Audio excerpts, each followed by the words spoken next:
नमस्कार, times of Panipat पर आप सभी का स्वागत है। मैं हूं राधिका शर्मा, आप सभी के साथ। हम सभी जानते हैं कि जिस तरीके से लॉकडाउन लगा उसके बाद से लेकर अब तक बच्चों को पढ़ाई का जो जोर है वो काफ़ी ज़्यादा हो गया। जो सोशल मीडिया के ज़रिए पढ़ाई कर रहे हैं, ऑनलाइन स्टडी कर रहे हैं, स्ट्रेस आ रहा है। लेकिन खुशी की बात, सबसे अच्छी और खुशी की बात इस वक्त आप सभी के लिए है, सभी जानते हैं इस बात को कि सेंट्रल गवर्नमेंट की ओर से जो शिक्षा प्रणाली है इसमें कुछ बदलाव किए गए हैं। एजुकेशन पॉलिसी में कुछ चेंजेस आए हैं। तो इसे पॉलिसी में किस तरह के चेंजेस है ये जानने के लिए हमारे साथ जुड़े हुए हैं आर्यपीजी कॉलेज के प्रिंसिपल डॉक्टर जगदीश गुप्ता जी। और अब हम इनसे जानते हैं कि ऐसे कौन कौन से बदलाव शिक्षा नीति की ओर से आए हैं। नमस्कार सर। नमस्कार राधिका। टाइम्स ऑफ पानीपत में सर आपका बहुत बहुत स्वागत है। आप धन्यवाद। हमारे साथ जब भी वक्त मिलता है जरूर जुड़ते हैं और हमारे दर्शकों के साथ आप जुड़ते हैं। तो अभी आप सभी जानते, जैसे सर आप भी जानते हैं, स्टूडेंट्स भी जानते हैं इस चीज़ को कि एजुकेशन सिस्टम में जो चेंजेस आए हैं उसको लेकर आप क्या बताना चाहेंगे अब हमारी पब्लिक को? देखिए, जो न्यू एजुकेशन पॉलिसी 2020 अनाउंस हुई है, निश्चित तौर पर सरकार का उसमें ये प्रयास है कि आज के समय के हिसाब से बच्चों को जो है एजुकेशन दी जाए। तो हम उम्मीद करते हैं कि निश्चित तौर पर जो हमारी सरकार चाह रही है उसके परिणाम धीरे धीरे उनको मिलेंगे। पुरानी जो एजुकेशन पॉलिसी थी वो 1986 में बनी थी, तो समय के साथ चेंजेस होने बहुत ज़रूरी हैं। मेरे विचार से जो एक मल्टीपल एंट्री और मल्टीपल एग्जिट का जो प्रोविज़न दिया गया है वो आज के समय की ज़रूरत है। कि जो बच्चा, कई बार बहुत सारे बच्चे ऐसे होते थे ग्रेजुएशन लेवल पे जब वो आते थे, कुछ फर्स्ट ईयर के बाद पढ़ाई छोड़ जाते थे, कुछ सेकेंड ईयर के बाद बच्चे ड्रॉप हो जाते थे, तो उनकी डिग्री पूरी कई बार नहीं हो पाती थी। अब फर्स्ट ईयर में जो बच्चा किसी वजह से अगर छोड़ देता है तो उसे सर्टिफिकेट मिलेगा। सेकेंड ईयर में जो बच्चा ड्रॉप आउट करता है उसे डिप्लोमा मिलेगा। थर्ड ईयर में अगर कंप्लीट कर लेता है तो उसको डिग्री मिलेगी। तो निश्चित तौर पर ये जो मल्टीपल एग्जिट और मल्टीपल एंट्री, यदि जितनी भी आपने पढ़ाई कर ली है उसका जो क्रेडिट है वो आपके अकाउंट में डिपॉजिट होते जाएंगे, और यदि आप बाद में कंटिन्यू करना चाहते हैं तो उतने क्रेडिट आपको दोबारा मिल जाएंगे और आप अपनी डिग्री कंप्लीट भी कर सकते हैं। तो निश्चित तौर पर ये एक बड़ा अच्छा प्रयास है। इसके अलावा जो ग्रेजुएशन की डिग्री हमारे यहाँ 3 इयर्स की थी उसे 4 इयर्स की जो बनाने का इसमें प्रोविज़न है, उसकी वजह जो मैं मानता हूँ वो ये कि वर्ल्ड के ज़्यादातर कंट्रीज़ में जो ग्रेजुएशन है वो 4 ईयर की होती है। तो वहाँ पर जब हमारा बच्चा जाता था तो हमारी डिग्री को इक्विवेलेंट नहीं माना जाता था। तो ये भी एक अच्छा स्टेप इसमें दिया है कि यदि आप 4 इयर्स की मल्टीपल ये जो डिग्री कर लेते हैं तो बाद में पीजी के लिए आपको केवल 1 साल लगाना पड़ेगा पोस्ट ग्रेजुएशन के लिए। तो कहीं ना कहीं ईयर का इफेक्ट नहीं आएगा, पर सिस्टम का चेंज इसमें ज़रूर किया गया है।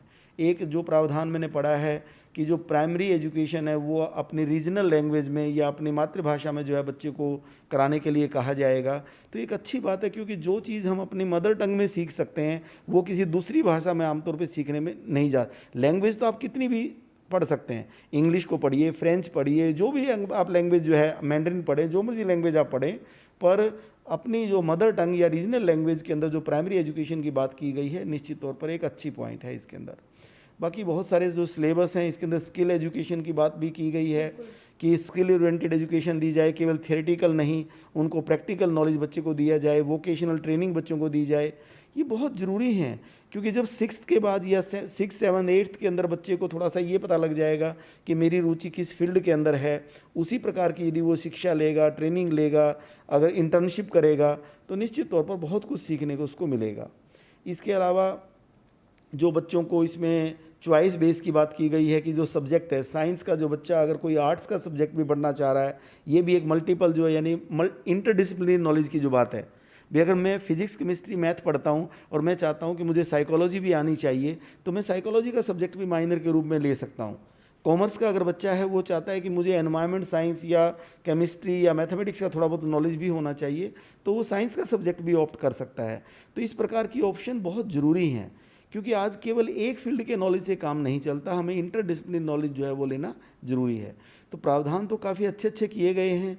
अब बहुत से शिक्षाविद हैं जिनकी राय इस संबंध में ली जा रही है सरकार के द्वारा, और जब ये इम्प्लीमेंट होगी तो निश्चित तौर पर मैं उम्मीद करता हूँ कि यदि हमारी सरकार सही तरीके से इसको इम्प्लीमेंट करती है तो इसके परिणाम धीरे धीरे ज़रूर आएंगे, बहुत लॉन्ग रन में इसके इफेक्ट आएंगे, और हमारे बच्चों की एम्प्लॉयबिलिटी को इंक्रीज़ करने के लिए, और जो इसमें बात की गई, हमारे माननीय प्रधानमंत्री मोदी जी कहते हैं कि न्यू एजुकेशन पॉलिसी से हम एम्प्लॉयमेंट टेकर्स नहीं एम्प्लॉयर गिवियर्स बनाना चाहते हैं, तो यानी एम्प्लॉयमेंट देने वाले बने, ना कि एम्प्लॉयमेंट लेने वाले। तो निश्चित तौर पर जॉब क्रिएटर होने चाहिए वो, और वो जब उनके अंदर स्किल्स होंगी, नए नए आइडियाज़, कोडिंग की बात आ रही है कि छठी क्लास से ही बच्चों को कोडिंग सिखानी शुरू कर दी जाएगी, क्योंकि आज कंप्यूटर के बिना जो है हम अपने आप को इलिटरेट मानते हैं अगर कंप्यूटर नॉलेज नहीं है। तो जब बच्चों को बेसिक कंप्यूटर सिखा दिया जाएगा, कोडिंग की थोड़ी बहुत बेसिक सिखा दी जाएंगी, तो आज हर सब्जेक्ट के अंदर हमें कोडिंग की ज़रूरत होती है, कंप्यूटर की ज़रूरत होती है। तो मेरे विचार से नई एजुकेशन पॉलिसी बच्चों को, यूथ को आज की करंट रिक्वायरमेंट के अकॉर्डिंग एजुकेशन देने में हमारी हेल्प करेगी। तो मैं तो एक पॉजिटिव दृष्टिकोण रखता हूं और उम्मीद करता हूं कि ये एक अच्छी शिक्षा नीति रहेगी और हमारे विद्यार्थियों को इससे बेनिफिट होगा। बहुत बहुत धन्यवाद आपका हमारे साथ जुड़ने के लिए। आपने इस वक्त हमारे साथ डॉक्टर जगदीश गुप्ता जी जुड़े हुए थे, और उन्होंने बताया कि इस बार का जो सिस्टम, एजुकेशन सिस्टम बनाया गया है वो बहुत ही बेहतरीन तरीके से बनाया गया है। यानी जो स्टूडेंट्स बहुत वीक है स्टडी में, बट एक्चुअली में उनका जो प्रैक्टिकल नॉलेज उनकी काफ़ी स्ट्रॉन्ग है, तो उनको काफ़ी ज़्यादा बढ़ावा मिल रहा है, क्योंकि ऐसे भी बहुत सारे स्टूडेंट्स होते हैं ऐसे में। वहीं सर, इसकी जो वर्किंग है, कहा जा रहा है कि इस पैटर्न को 2021 तक वर्किंग में लेकर आ सकते हैं, तो इस विचार में आपका क्या कहना है? देखिए, अभी मैं ये नहीं कह सकता कि बहुत जल्द ये इम्प्लीमेंट हो जाएगी, थोड़ा समय लगेगा। इसके अंदर कुछ क्लस्टर बनाने की बात भी कही गई है कि जिन स्कूल्स में, जिन कॉलेजेस में इंफ्रास्ट्रक्चर नहीं है, सुविधाएं नहीं हैं, तो जिन कॉलेजेस और स्कूल्स के पास बेटर इंफ्रास्ट्रक्चर है वहाँ के बच्चों को वहाँ मर्ज कर दिया जाए या वहाँ ट्रेनिंग दे दी जाए। तो भी ये इस टाइप के स्ट्रक्चर जो है आपके क्लस्टर बनाने में और इम्प्लीमेंट करने में थोड़ा समय तो ज़रूर लगेगा, पर उम्मीद है कि परिणाम अच्छे आने चाहिए। सर, ये जो ट्रेनिंग दी जाएगी बच्चों को, इंटर्नशिप जिस तरह की बात की जा रही है कि जैसे वो 6th क्लास में ही अपने सब्जेक्ट्स को चूज़ कर सकते हैं, हाँ। तो उस बिहाफ पे अगर मैं बात करूँ तो इंटर्नशिप उनकी किस तरीके की रहेगी फिर?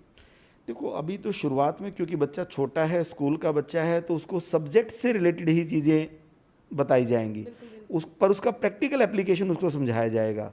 जब बच्चा थोड़ा सा लगता है कि हाँ बाहर जाने लायक हो गया है, तो दूसरे फील्ड में जा कर के ट्रेनिंग की जो बात है वो मैं उम्मीद करता हूँ कि वो हायर सेकेंडरी एजुकेशन के टाइम में या कॉलेज के एजुकेशन के टाइम में तो संभव हो पाएगा। स्कूल एजुकेशन में तो डेफिनेटली उसको लैब्स में भेज करके प्रैक्टिकल ट्रेनिंग दी जा सकती है। बिल्कुल बिल्कुल।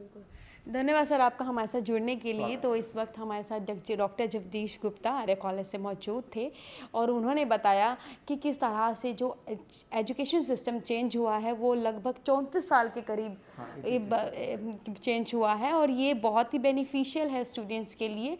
और अभी के लिए अगर फ़िलहाल बात करें तो जो सिलेबस रहेगा वो पहले की तरह ही रहेगा।